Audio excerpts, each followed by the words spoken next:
ఎవరైతే ఎఫ్‌డీస్‌లో పెట్టుకున్నారో so, better అండి. That is not a good option any more.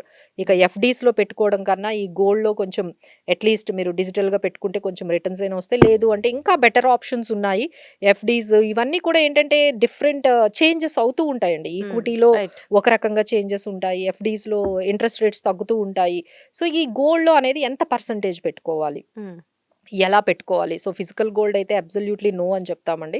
So, హ్మ్. ఈ గోల్డ్ పెట్టేటప్పుడు మనము గోల్డ్ ఈటీఎఫ్స్ మనకి కొటెక్ గోల్డ్ ఈటీఎఫ్స్ ఉన్నాయి. రిలయన్స్ గోల్డ్ ఈటీ, నిప్పాన్ ఇలా చాలా ఈటీఎఫ్స్ మనకి మార్కెట్‌లో ఉండండి. ఇప్పటికే కొన్ని క్రోర్స్ ఆఫ్ పీపుల్ పెడుతూ ఉన్నారు. సో, హ్మ్. మళ్ళీ ఇందులో అందరికీ చెప్పేదేంటంటే, ఈ గోల్డ్‌ని డిజిటల్ మనీలో కొనేటప్పుడు యాప్స్‌లో కొనొద్దు అని సెబీ కూడా చెప్తుందండి. ఈ ఓకే. మధ్య బాగా అలవాటయిపోయింది. ఏంటి ఒక యాప్ డౌన్‌లోడ్ చేసుకొని రూ. 100 కూడా గోల్డ్ కొనడం.